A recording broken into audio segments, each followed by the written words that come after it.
BJP के एक MLA को हाथ लगाया गया तो 48 घंटों में हुकूमत गिरा दी जाएगी। बीजेपी के फ्लोर लीडर महेश्वर रेड्डी।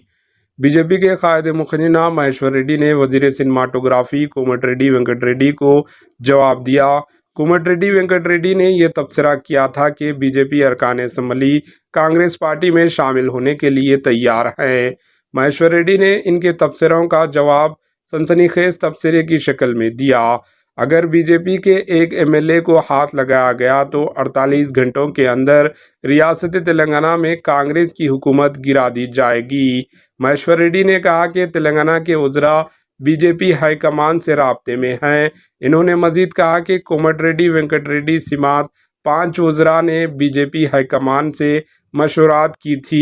इन्होंने कहा कि चीफ मिनिस्टर रेवंत रेड्डी रियासत में हो रही सियासी तब्दीलियों की वजह से नींद भी सो नहीं पा रहे हैं। महेश्वर रेड्डी ने कहा कि कोमटिरेड्डी वेंकट रेड्डी के भाई राजगोपाल रेड्डी भी हमारे राब्ते में हैं। महेश्वर रेड्डी ने वेंकट रेड्डी को इस तबसरे की तरदीद की कि बीजेपी के 8 एमएलए कांग्रेस पार्टी के राब्ते में हैं। इन्होंने कहा कि पहले वेंकट रेड्डी को बताना चाहिए कि ये खबर गलत है।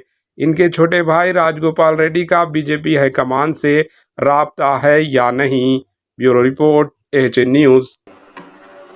అసలు నీ తమ్ముడికి టచ్ లో ఉన్నాడో లేదో ముందు తెలుసుకో. నీ తమ్ముడే నీకు టచ్ లో లేనట. పాపం తమ్ముడు భార్యకు టికెట్ ఎంపీ టికెట్ ఇస్తే నా అధిష్టానం ఒప్పుకుంటే నువ్వే అడ్డుపడ్డవట. నీ తమ్ముడికి నీకే లొల్లైజ్ ఉంటే నీకు వేరే వాళ్ళు ఎందుకు టచ్ లోకి వస్తారో అర్థమైతే లేదు. భారతీయ జనతా పార్టీ ఏ ఒక్క ఎమ్మెల్యే కూడా ఇప్పటి వరకు అటువంటి చరిత్ర ఎప్పుడూ లేదు. భారతీయ జనతా పార్టీ ఎమ్మెల్యేని ముట్టుకునే సాహసం ధైర్యం కూడా ఇంకోసారి చేయొద్దని చెప్పి తెలియజేస్తున్నా. మా ఒక్క ఎమ్మెల్యేను ముట్టుకుంటే బిడ్డ 48 గంటల్లో నీ ప్రభుత్వం కూలిపోతుందని తెలియజేస్తున్నా. మేము హుందాగా ఉన్నాం. ప్రజలు ఇచ్చినటువంటి మ్యాండేట్కి గౌరవిస్తున్నాం. కాబట్టి మేము గమ్ముగా AHN न्यूज़ को लाइक करें, शेयर करें और सब्सक्राइब करना ना भूलें।